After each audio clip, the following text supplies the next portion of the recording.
What's happening, guys? My name is Adam, aka Speedy Spectrum, and welcome back to Let's Play and Dub The Legend of Zelda Link's Awakening for the Switch. In the last episode, we explored the western half of TLOZ Mountains, and in the process, we also collected all 50 secret seashells. And our ultimate prize for doing so, a chamber stone and some rupees. Yeah, pretty underwhelming if I do say so myself. Thankfully, this episode will be anything but underwhelming because we are going to explore the 8th and final dungeon of Link's Awakening. So when you are ready, enter if you dare. Level 8, Turtle Rock. Starting things off, we have a new enemy, the Vyre. This guy can prove to be a little difficult because he tries to keep his distance from you. He'll fly around the room shooting fireballs, and if you have the mirror shield, you can deflect his shots. You can also hit him with sword beams and arrows as well. Once he's taken enough damage, he will split into two. And as soon as you get rid of both of the bats, he will be defeated. Long-winded, I know, but thankfully this is the only area where he appears. And by that I mean Turtle Rock is the only place in which he shows up. Okay, let's head to the left, because there are some treasures I want to obtain here, and it'll make navigation a lot easier. And here's why. Oh, looks like that's going to be put on hold because we have a mini-boss. It's the return of the Hinox. And he only takes 2 hits from the Power Tunic Enhanced Covalent Sword. Yeah, these guys are getting weaker and weaker. It's rather pathetic when you really think about it. Alright, we have a new puzzle mechanic, the moving tile. It's a tile, and it moves. I know, big shocker. Using the control stick, or D-pad if you're playing this on a Game Boy, you need to move the tile so that it covers all of the pits. And once you do that, the treasure will be revealed. So let's open this chest to get a red rupee. I was honestly hoping for a small key, but I guess I could do worse. It could be a trap. Now up here, we have 2 ropes and 2 torches. Yes, we need to light the torches, but they are too far away for us to use magic powder. So we'll have to find another way once we come back with a certain item. Alright, back to the moving tile room, and this gives me a good opportunity to say what I was going to say. Turtle Rock is by far the most non-linear dungeon in the game. There are many different paths you can take, but if you don't know where you're going, you'll find yourself doing a lot of unnecessary backtracking. For this reason, I am going to complete this dungeon section by section, and that will make a lot more sense once I obtain the map. We're going to jump across, and we're going to open this chest, which contains a purple rupee. Remember, when you hit the sparks with the boomerang, fairies will appear. You might need a fairy or 2 in order to get out of this dungeon alive because there are some tough enemies. Speaking of which, another mini-boss. It's the return of Rolling Bones. We haven't seen you since Tail Cave. You probably figured this out by now, but you're going to rematch almost every single mini-boss that you have encountered thus far. And that is essentially the main gimmick of this dungeon. Needless to say, all of your skills will be put to the ultimate test. So heading up, we have another Vyre. You might want to consider getting rid of the spark first, so it won't distract you. And you are being a stubborn little I don't know what... A stubborn annoyance. Let's just put it that way. And here you come, and there you go. Since it's constantly moving, it's a little hard to reflect shots with the mirror shield.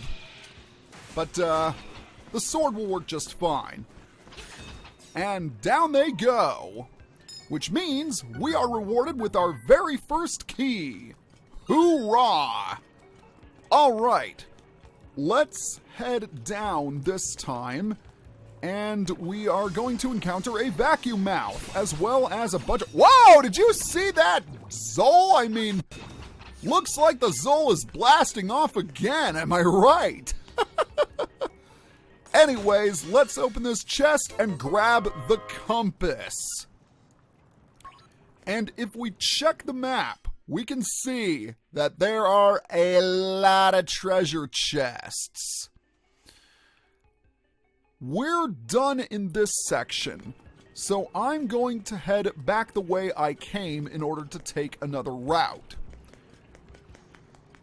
At the very least, we've got the compass, which is going to be of tremendous help.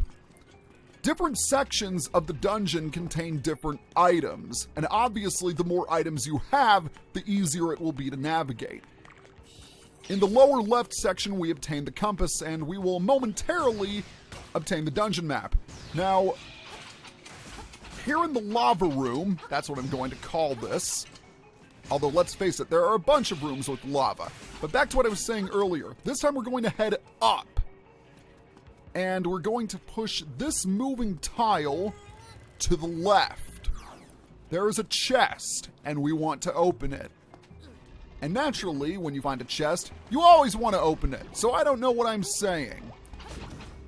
But this chest is rather important because it doesn't contain the dungeon item, but it does contain the dungeon map. Alright, now let's take a quick look at the map for a second. As the name of the dungeon implies, it's shaped like a turtle. And there are different sections to the dungeon. We explored the lower left leg, for lack of a better term. And up next on my list is the lower right section.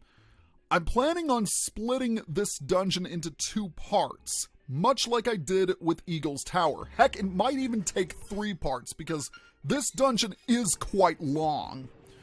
Now right here is a cracked wall, and we're going to bomb it. At the very bare minimum, we'll be able to grab the map, the compass, and the stone beak. 2 out of the 3 we already have.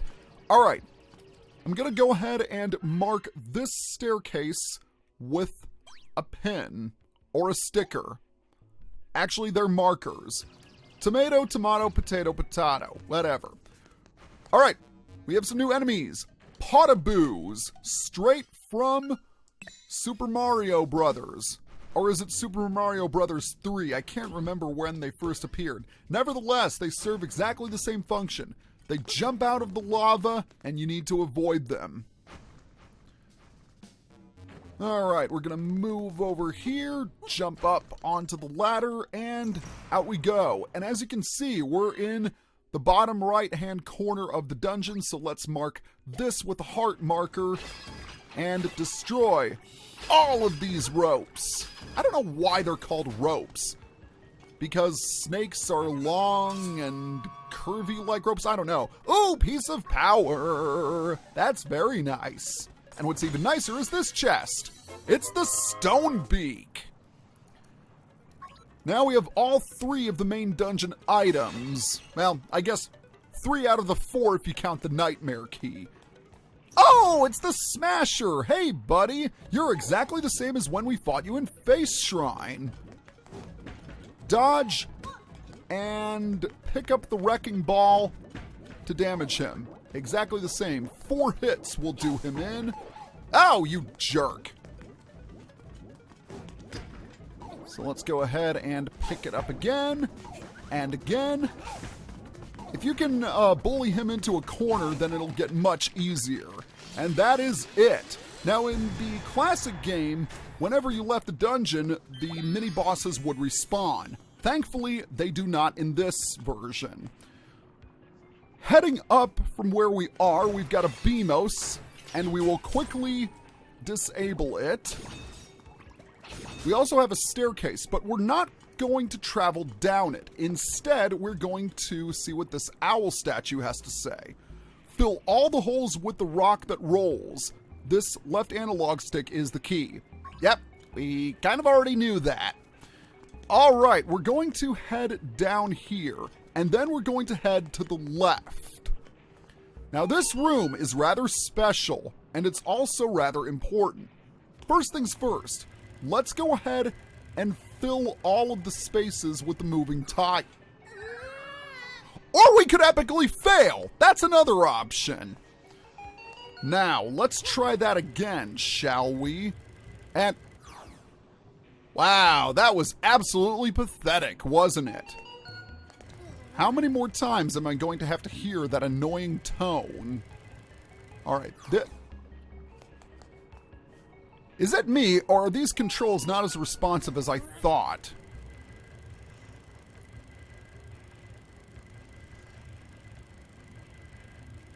All right, I think we've got it now.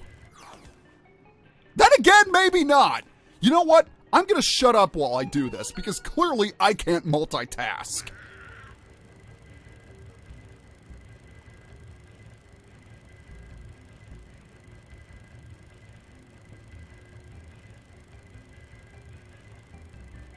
Well, maybe I should shut up more often because I can concentrate a little better. Another key for us. All right. At first glance, you might think that you want to go to the left. However, look more closely and you will see there is a cracked wall here. I cannot tell you how many people missed this cracked wall the first time they traveled through this dungeon. I knew kids who had this game that got stuck in this place for hours and they had no idea what the heck to do. Right here, we need to bomb because there's going to be something very, very, very important on the other side. It's a crystal switch. This crystal switch only contains one set of platforms in the entire dungeon. We're not going to strike it, however. Here's the reason why. Right now, the platforms are up. So if we hit the crystal switch, then the platforms would go down. However, we will momentarily leave the dungeon and then come back. And whenever you leave a dungeon, the crystal platforms reset back to the position they first started in. For this reason, we'll skip it entirely, but we will be coming back. You'll definitely want to remember where that room is. In fact, you might want to consider leaving a marker here just for a reminder. All right, here we have a chest. Open it, and it's a trap. All right, we are done here. So let's move on where we find a whole lot of pots. And beneath this one is the switch we need to open the door. We're going to, where are we going? Oh, I know where we're going. We're actually going to head to the left. And I just want to check my, my map because there is a staircase down there. But if memory serves, it's going to lead to that staircase right there, and that's a room we've already been in. So we don't really need to do that. Instead, what we want to do is we want to go ahead and head up. But this time we're going to head to the right. How are we doing on time? 14 minutes, so we'll probably need to end the video momentarily. This is where we want the moving tile to be positioned. We're going to push the stone to the right, and watch out because those tiles won't stay solid for long, so don't spend too much time there. All right, open the block, meet another Vire. Thankfully, we don't have to bother with the likes of him. We can just hop across and unlock this door right here. And we are greeted by a bunch of blade traps. Now we want to go through this door right here, and we have an interesting looking room. We'll come back to this room momentarily. But for now, we're going to see what this beak No, this isn't a beak. We have the beak. We're going to hear what the owl statue has to say. To defeat the monsters who hold the key, attack them from a higher place. This is an important bit of info you need to remember. Alright, here we've got Gibdos. Oh, and cracked floor panels, of course. Needless to say, don't stick around in one place for too long. Another key in our grasp. And it's a good thing we've got it, because we'll need to unlock a bunch of blocks and doors. Oh, take a look! It's the Dodongo snakes. But we're going to pass them by for now. Remember what the owl statue said. To defeat the beasts, attack them from a higher place. We're going to head all the way up here, and we're going to hookshot across, open the chest, which contains the secret medicine. And that's useless because we already have some. Thankfully, there's a lot of stuff we can restock. And there's also a staircase. Now, I'm not 100% sure where this staircase leads. We're going to mark it with the spade marker, and we're going to head up. Okay.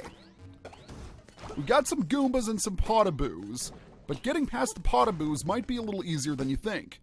When they're in the lava, hookshot across and go to the other side. And we're back in the room we started in. Okay, that's nice. That journey was entirely pointless. So I just gotta wait until they do their business. And once again, we're going to head up. And once again, we're going to head up. Yep, we're walking up a lot in this dungeon. But now, we are going to unlock that door we saw earlier. Also, make sure you have enough bombs. You're going to need to deal with those Dodongo snakes eventually. We could go up here, but that's entirely pointless. So we're going to head to the left. And we're going to continue walking left. Where we have another enemy. Or rather, another enemy that we've already encountered, because I've already talked about the Vire. Alright. I just want to check the map, and I think now might be a good stopping point. But before I stop, I'm going to head outside. And here we are at the tip top of the Turtle Rock. And off in the distance you can see its tail. Very nice. But what's even nicer is we have the final heart piece in the entire game. So we have yet another heart container. Awesome. Not only that, but right here is the final warp portal in the game. So next time on Let's Play and Dub The Legend of Zelda Link's Awakening, we will hopefully finish the remainder of Turtle Rock. See you guys next time.